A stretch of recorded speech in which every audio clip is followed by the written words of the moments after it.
Ghana konyano won't so be nkwana kopenta Abusha for yesan ato kasa bodo so dia empempra mo no kasa onua brantie bi so ebobumbe o kasa fidie so na o kira yewura Mahama obejo ne Philadelphia movement a ode papa ano kasa no adwuma se oba obe make sure say until which is bay no ombese ase no eno na yenua sofia ono so mihu se ntotwo se dedebi no oyo o kira yewura Mahama wanka ne yekura se de yewura nana ado danka akufu ado bedina simpie so na o kase wanka ne yekura no ono so kire se yewura Mahama ni kwa se o kase bibie no na bibi ho na medwuru ho amentiase eno na mese kam ho na yekotie papa yi so ye sofo so ye brago so ye deyo ono so kire mu se we free opambo ho na waba ye Papa Stephen Adom H.E adiemu na oji Papa Stephen Adom H.E ano kasa na tum se hwe ni wono de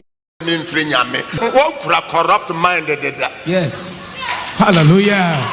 Yes. So pastors and men of God, which orientation did you take your members through about God in order to boost their knowledge and then their desire to know God more? Because of that, today all the works that the good angel of Philadelphia is doing through me, you attribute all this to witchery and then idolatry, so you will never understand because your mind has already been corrupted. And this ankamerim for orientation moi enanka bofo pay yanko beti ase.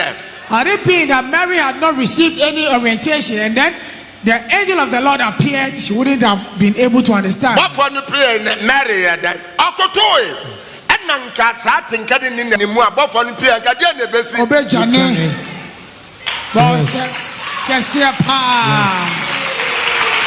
but when the angel appeared before Mary, she bowed down before the angel. Had it not been that she had that knowledge, that she would have run for her life in the presence of the angel.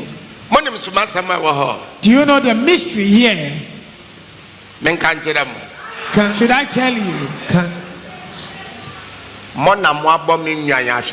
Me patro be ho fast. Sumasem wo ho. Ba ma ba no e wasio. Me wie ni nyina pepepe.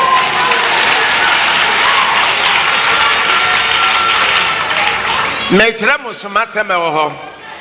Nienti anyankopon bu afu asofo ne asore no. So there's a purpose for which the Lord made you to come. And I'm going to teach you why God is angry with the pastors and the church. Jeremiah 23 verse 1. Yes, sir. Jeremiah 23 verse 1. Woe be unto the pastors. Woe be unto the pastors that destroy and scatter the sheep of my pasture. Saith the Lord. Yes.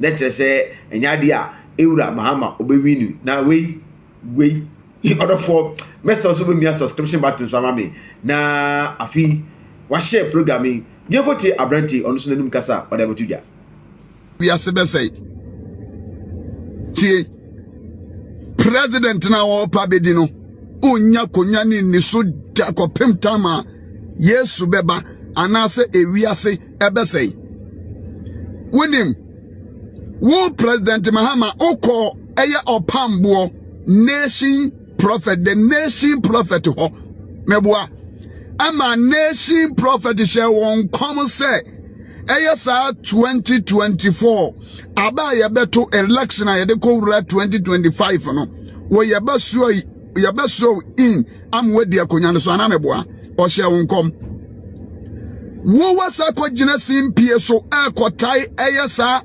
eye openi Adom Kyei-duah me nua pani okotai nachi e ma nso be kasa hwi no na be yie bie ni ho obra wunnim se be yie wo ho eye ma mi winis odo so odi kasa bi abotudwa impo of a kasa ni nia efa eye Church of Pentecost ɛnni Apostolic Church na odo for yes emre yenko na yenko tie na before that no besra say obemia like button so no wa share programming na afi Avrichi afofro yekomra district na me local royal house local and a royal house a district kwashima area sana matenene kwashima district what's the area and a royal house nti hona na me wo papa no Apostle Abebrek said, as a church, your church president, your kwewuradianim, your fasting, 21 days. Satan more question district, all the districts, area nina, national nina, locals nina. Your kwewuradianim for 21 days, fasting and prayers. Kwewuradianim, me radi choose Apostle Abebrek say. Daddy, maybe I will be a video you be a over, which I mean is me. Daddy, Nami ain't sure. And you dream pa over boy. Nami ain't sure pa. And you could have be apostolic emumaye. I was young, and I daddy no Apostle Abebrek say free son. Minye ni say apostles are begging I be see Apostle Abenan see minye ni say. You move your heart, your query beside. Ninjindi. Minye bi say efi Apostle Abebrek son efi ye query nim ebisa e query nim bisa minor president fatano nti me se me look at nana me royal house ye be for obi deacon ye be for obi deaconesses ye be for obi elder ye be for obi software would look at every interview district national area na ya hwese would deserve o se fata answer. Meaning said the Church of Pentecost, sana na ye because we call Pentecost first. And sana me worry every Pentecost apostolic. Into Pentecost any apostolic or me adia bako. Atane ata. Pentecost na penny and apostolic ya kakra. Ye frumbu bako mwade. Into apostles ya papano. And now send be a mate and nuntin and me ye video daddy. And sama mate say ye be you obi elder. Moko ne tight adin musi won tua tight ne tight tua nye nti ye ne elder na enye ye nti so person tua tight dia e wo say o person ye ne elder dia e wo see tua ne tight ye e ma papa yi so ampampa epe elder di nti enu nti na me say ene ye de ho nkonkon atonchen ene ye di nipa nim die enam say ope elder nsi di at all costs. As so onya elder dinti papa ya bomodin yakọ ka kire ni no nku bi se me ti utua me o tight ya fa ka me sika na ntia o ya fa o tight ka me sika na o de ye nya me elder ni ye me elder ni ya elder kon ana member kon wani maguas enti ya papa no eye nti apostle for me enu ya papa no nti na me se bibia mo na me bisa fi se mo na mo ye mpanifo bibi enfisra ma ye nsan ase ama ne nyeye nti wei papa no mo ntumi nkase mo nim ho bi